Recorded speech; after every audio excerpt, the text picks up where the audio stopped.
Hi folks, how you doing? So today is Friday, the 18th of November 2022, and once again here I'm on my usual spot. I'd like to wish you all you guys an early Merry Christmas. Don't worry, I will come back and wish you a proper Merry Christmas in due course or in due time, sometime in like December. But this shopping center here is full of them, full of Christmas trees. Like right in front of me now, I can see about 8 of them. And I'm only downstairs. There's actually even more upstairs. So I do apologize about the background noise. Now, moving forward with this video, I want to talk about a few things. I want to talk about Psalm 83. I want to talk about the Rapture, and I also want to talk about scriptures. Now, to start with regards to Psalm 83, I watched a YouTube video recently of a prominent Bible scholar on YouTube. Look, I'm not going to mention any names, but he was trying to help his friend, who is a Bible pastor, sell a book regarding Psalm 83. Okay, now, you guys know me that I'm the foremost expert on the end times. I've given you the complete package of Bible prophecies that are impending and in front before the rapture of the church. Not only, I'm a world first on that, but I have given you, an explanation as to why you cannot fit them into the trib or in the millennial kingdom for that matter, and no one has done that before except me. So if there is any, so-called expert right now in the end times, it's actually me. I have no peers because my peers don't give you the complete package like I do, and, I have never heard any Bible scholar right there on YouTube ever talk about the third temple Bible prophecies. Okay, and I have discovered this in the last week or so, and I've done a video on this already for you guys. Have a look at my videos on my video archives. Okay, so I'm a world first, and do you honestly think, I have 14 world first, okay, biblical words first, and potentially a 15, okay, and do you honestly think that I would have missed Psalm 83? Of course not. If you go down 6 months down the track on my video archives, you will find a video that I did about Psalm 83. It's entitled The Myth of the Rapture of the Early Church. In other words, what the early church thought about the rapture. And I also entitled that Psalm 83. So in that video I talk about Psalm 83 and the myth about the rapture of the early church. Okay, so I did that 6 months ago. So there is no way in the world that I would have missed Psalm 83. No way. And there's three schools of thought out there regarding Psalm 83 now. Some people think that Psalm 83 was fulfilled in the 1948 war. Others, like myself, think that it was fulfilled in the 1967 war. And that's what I believe, and that's what I said on that video that I did on Psalm 83.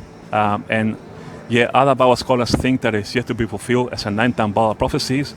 And that is a big no-no, and I'll tell you why in a minute. Now, when you read Psalm 83 carefully, and you study the countries that were, involved in that war in 48 and 67, then you got to try and decipher, is it more the 48 or the 67 war? Now, the prophecy in Psalm 83 actually alludes more to the 67 war, and here's why.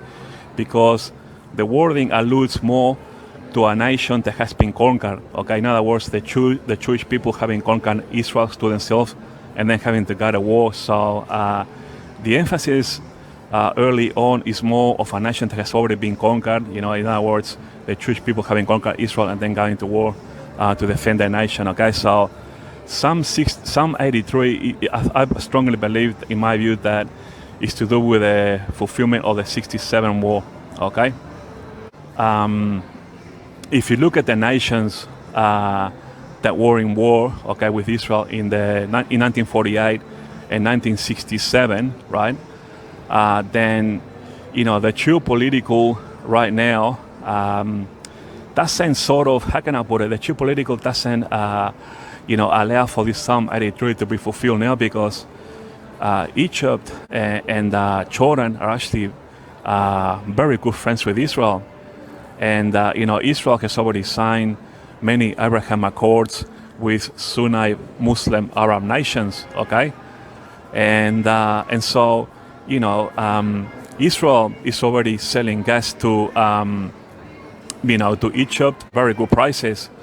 And so, Jordan and Egypt, they're not going to jeopardize a commercial deal like that with Israel, okay? With a pact that we have with Israel, not commercial only, but also in terms of military as well, okay? They're not going to jeopardize that, just because you think that Psalm 83 needs to be fulfilled. No, Psalm 83 has already been fulfilled, highly likely in the 67 war, like I just mentioned on top of my video here. So you need to, when you consider Psalm 83, you need to sort of like study very carefully, how the geo-political is right now, okay? And think to yourself, is it possible that, Israel can go to war, with Egypt and Jordan? No, it's not possible at all because, like I said, Israel's already exporting gas to these two countries. Egypt and Jordan rely heavily on the gas from Israel, to power their economies, and they're getting a very good deal from Israel on this. And they are also, Egypt and Jordan are also good partners militarily, as well as commercial with Israel, so it's not going to happen. So I don't understand, why these, I'm not going to mention any names, but I don't understand why these two very prominent Bible scholars are actually trying to sell this book on Psalm 93. If when you consider the geopolitical now, it just doesn't add up to what they're saying. So, it really baffles me, and I don't think that it's a good idea. Look, I know that it takes a lot of effort to write a book, okay? Because, when you write a book, you got to do a lot of research. It takes a lot of time. You got to write the book. It can take a fair while to write a book, and so, I'm respectful and mindful of that, of all the effort that you got to put into writing a book. But that's not to say that, if you are, a pastor out of all people, okay, your first priority should be towards your congregation, edifying them, and not, misleading them with this Psalm 83, okay? Now, just because, you spend a lot of time doing research and things like that, and you probably realize now that you made a big mistake, and you're thinking, gee whiz, I made a blooper here with this book, and I spent a lot of time writing this, and now I got to make a back out of it. What you're doing is misleading, the church, the body of Christ, and that's wrong. Like if I was to write a book like that, or if I had written a book on Psalm 83, and I was a little bit ignorant on that regarding that being an end-time Bible prophecy, and then somebody else made me realize, hey, gee whiz, no, that has already been fulfilled. I will actually not sell that book. I will put it to the scrap heap because I wouldn't want to deceive the church, because my priority will be the congregation here, the people that I'm edifying, and so you can't put your own commercial interest, before your own congregation, because don't forget that if you do that, and if you got the Holy Spirit in you, how do you sleep well at night, And, let me ask you this, doesn't the Holy Spirit convict you in some way, I know this is wrong, but hey, I want to make a back out of this. If it's wrong, it's wrong, look, don't get me wrong, all of us are sinners, but, if you're trying to deliberately, mislead the body of Christ and the church, then that's not right, because, especially if you're a pastor, your obligation is to your congregation, first and foremost. You need to be watching other experts as well with the end times, like myself here. I don't have any peers in the end times. I am the foremost and world's #1 expert right now in the end times, because I have deciphered for you, and I have given you the complete package of Bible prophecies that work in conjunction with one another, that will trigger Israel's timetable. In other words, that it will trigger the rapture of the church. Okay, I have given you the complete package, and I have deciphered for you 14 world first, Bible prophecies, if you like. And I'm rocking the Bible world right now. Like I was having a bit of a conversation with my brother in his garage the other day, about my videos, and we were laughing. And I was saying to him, have you watched my latest videos?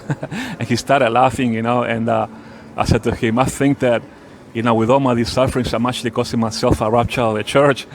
I'm rocking, a lot of feathers. I'm ruffling a lot of feathers with my videos. It's, with all this world first, and we're just, talking and laughing. And but yeah, it's the truth. You know. So it's not like I have missed, Psalm 83. It's like I'm not aware of Psalm 83. I done a video 6 months ago on it. And like I said, without repeating myself too much, Psalm 83, it's highly likely that it was a 67 word. It's possible that it could be the 48, but if you read very carefully the context and take your time, you will find that it's more to do with the 67. It's more to do with the Jewish people already conquering the land of Israel to themselves and having to go to war and defend it. Okay, so that's enough on that. Just remember that,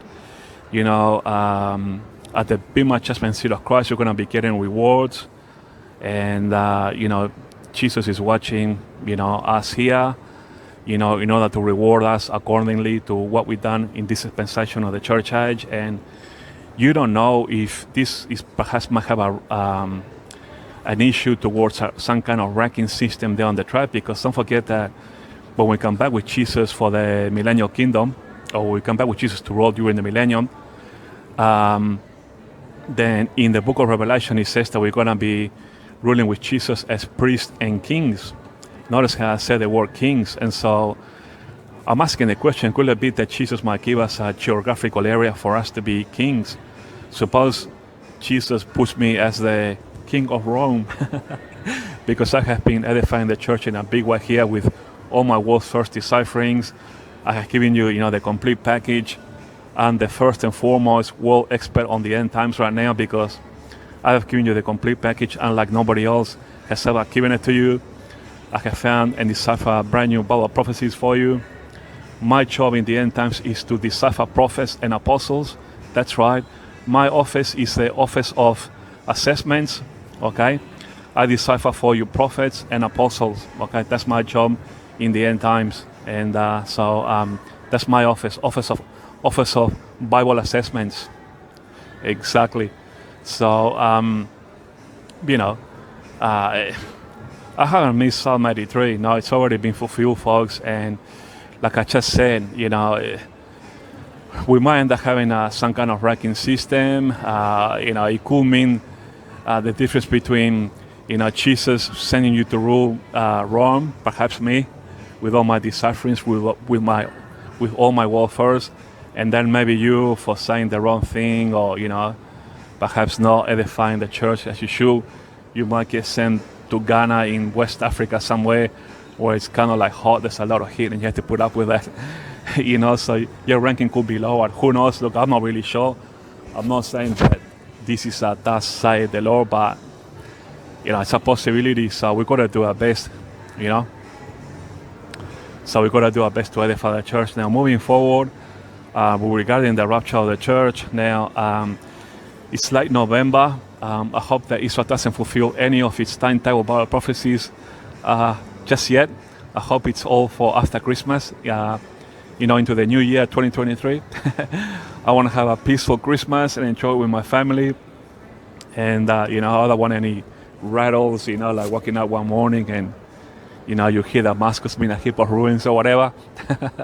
So although that has been prophesied, and it will come to pass. Now the fact that Israel has to fulfill any of its impending and infallible prophecies, in other words, its timetable. The longer that Israel leaves this, the longer that the rapture of the church is going to take.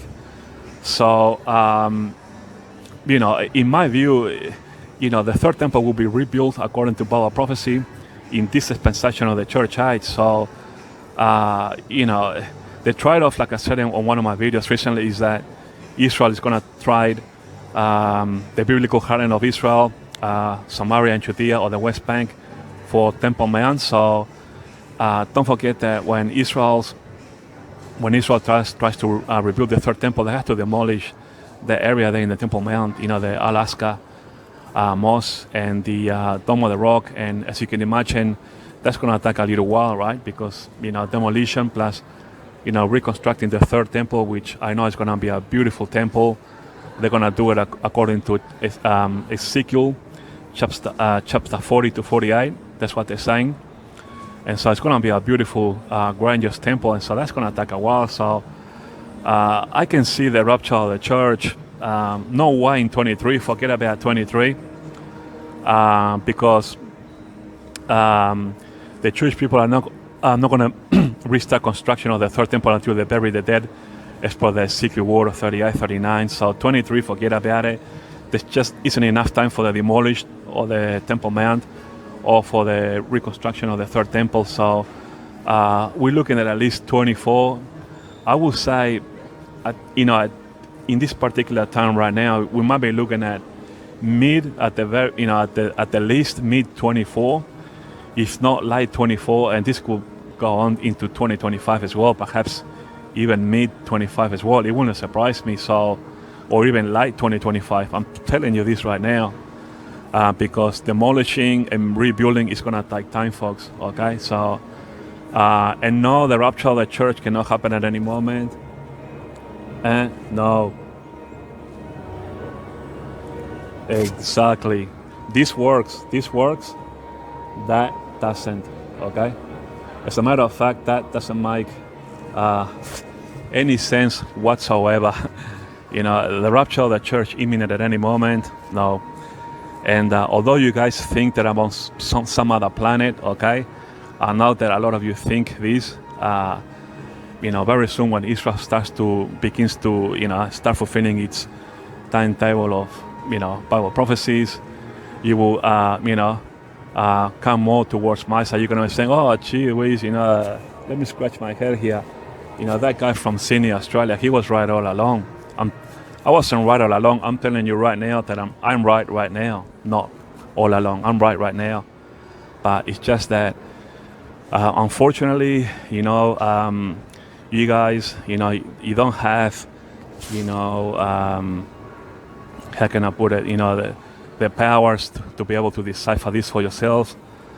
Now, in order for me to have decipher Israel's timetable, it takes someone with a lot of this. This world first that I did giving you all the power prophecies, although it might sound simple in saying to you, hey, Isaiah, Elam, Ezekiel, third temple, and although it might sound like I'm talking like a parrot here, it takes a lot of this to be able to calculate all this on your own. This is not easy at all. You got to put a lot of Bible prophecies together that need to work in conjunction, in order to come up with this whole package. And you got to really know, the end time Bible prophecies pretty well. So the only thing that was missing from my package was actually the third temple Bible prophecies, because I thought on my previous videos that this could be done at the end of the church age or at the beginning of the tribulation. So I wasn't too sure when the third temple was going to be rebuilt. At this a few months ago in a video that it was going to be done at the end of the church age, like I just said, or at the beginning of the trip. But lo and behold, I found the prophecies, okay, and now I know for sure that the third temple is going to be rebuilt at the end of the church age.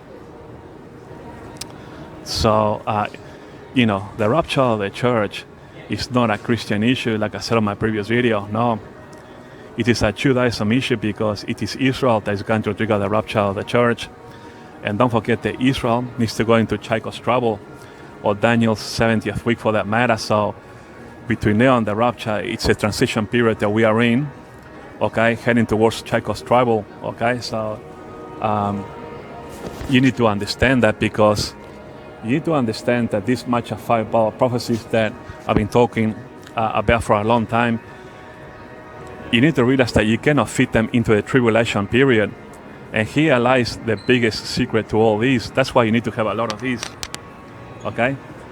Now, you need to have a lot of these because you need to work out that this package of five Bible prophecies, Isaiah 17, Elam, Ezekiel war, the third temple and all that, you cannot fit them into the trib. They cannot work.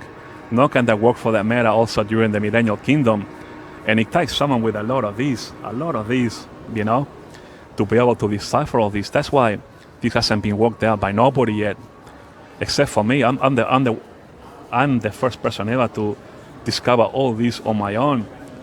and you're not going to find any Bible scholar out there or any top-notch end times Bible professional, whatever titles you want to call it, tell you all this or give you the whole complete package like I have discovered. It takes someone with a lot of this, a lot of analytic power, someone very elastic, very, very elastic, someone who's highly analytical. The only way that you could know all of this, okay?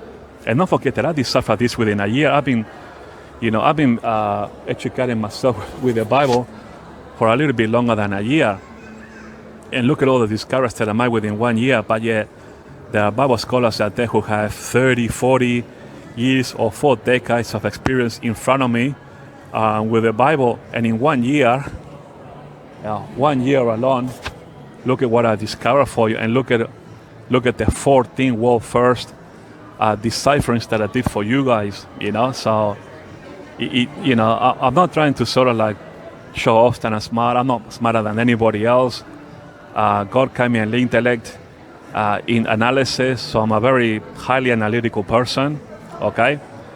And so it takes someone with a lot of this to have been able to decipher this, and so, I'm a world first in all this, and I have proved to you, that you cannot fit them into the trip or the millennial kingdom,